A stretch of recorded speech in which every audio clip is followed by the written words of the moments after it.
Donald Trump, President of the United States, his health possibly fading in serious condition. Some people speculate. Let's put it up full mass. It's going to be an interesting dynamic with all of the proclamations of him being in perfect health. And then this, here it is. Get more aggressive. Yeah, the tariffs are going to go on and other sanctions go on. Should Zelensky target Moscow? Target Moscow. Should Zelensky target Moscow? No, he shouldn't target Moscow.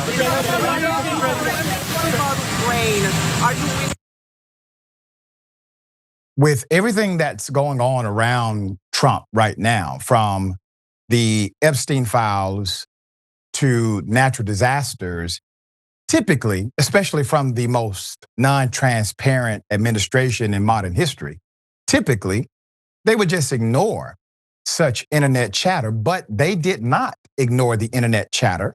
They did not ignore the rumor mill. They decided to address it, and here it is.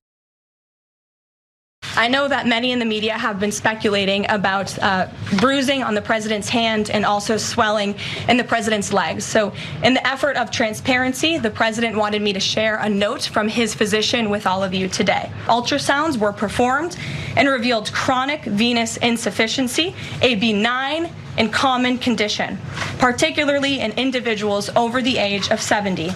Importantly, there was no evidence of deep vein thrombosis or arterial disease. Additionally, recent photos of the president have shown minor bruising on the back of his hand. This is consistent with minor soft tissue irritation from frequent handshaking and the use of aspirin, which is taken as part of a standard cardiovascular prevention regimen. This is a well-known and benign side effect of aspirin therapy, and the president remains in excellent health. Oh, okay. Put it full mass. Excellent health. As a matter of fact, perfect, according to Trump.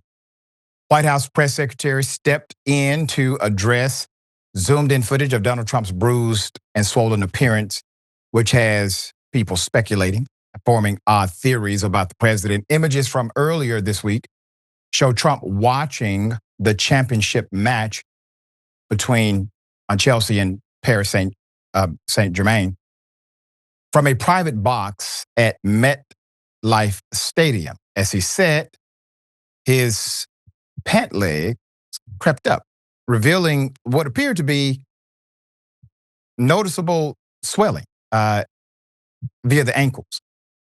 While seated by the First Lady, this is not good. I mean, if you look at his shoe, it seems as if his foot is about to pop out of it. It seems extremely uncomfortable.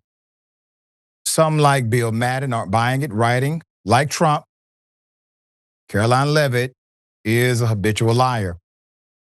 The American people should give zero credence to whatever comes out of Leavitt's fabulous pie hole. Fabulous pie hole.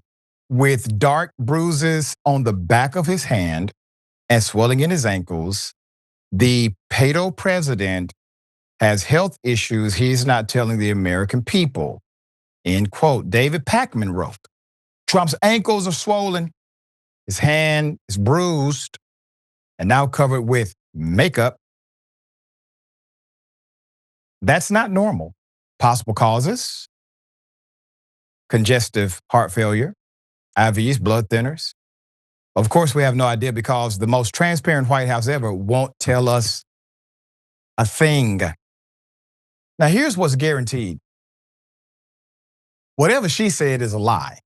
That's pretty much guaranteed. That's the spin.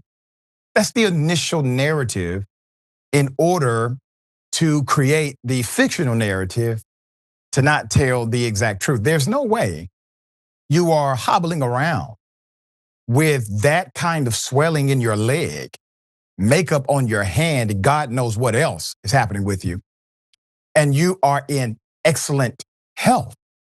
But why would he be in excellent health? Why would anybody pretend he should be in excellent health? He has a diet of Big Macs. drinks Coca-Cola. He takes aspirin as a regimen, and he generally does not exercise. I do not consider his level of golfing to be exercise. And he's typically a mean and unhappy individual. It's not as if he's a jolly guy. All of these things work against health manifestation. They work opposite to the human body, from his mentality to his regimen and his eating habits. All of this speaks to one thing: unhealthy lifestyle, unhealthy person, period. Name one thing about Donald Trump's lifestyle that would make him a healthy person. Level of stress, level of happiness, level of joy, level of exercise, level of eating, nothing. Not one thing. All right, Jordan, if Biden would have had this condition during his 4 years as president, this would have been numero uno to the MAGA crowd and possibly even some Democrats. What say you? Yeah, and with good reason. Yeah. We shouldn't treat the president like the right does as some sort of godhead or religious figure or cult leader. Unfortunately, that's what the right does, and I think there's an element of that on the left. We would want to scrutinize all aspects of the president's well-being, health, mental fortitude.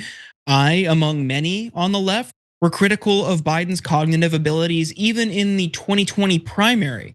So I do feel like I have a strong leg to stand on here and saying, yes, this is also concerning. This guy, like you point out, has a very poor diet. It seems to be affecting his health. As this isn't surprising. We know the long-term effects of eating a fast food and an ultra processed diet. Well, I think there are benefits to golf. I'm a bit biased. I don't think it's enough, like you say, to counter his diet. So we would want that with any leader, any politician. We've unfortunately seen many people in Congress, recently Democrats, hang on to power too long and then die in office. Wouldn't you want your leader to be the strongest, most capable person rather than just somebody you like a lot? We would all benefit from being more willing to question people who lead our parties. And I think there is no exception here with Trump. I don't buy this frequent handshaking excuse. Yeah, it would be the first. I shake a lot of hands myself, dear brother, and don't have that condition, fortunately. I'm thankful. All right, we'll bring updates as they come. It is important to know if the commander-in-chief actually is in command via his health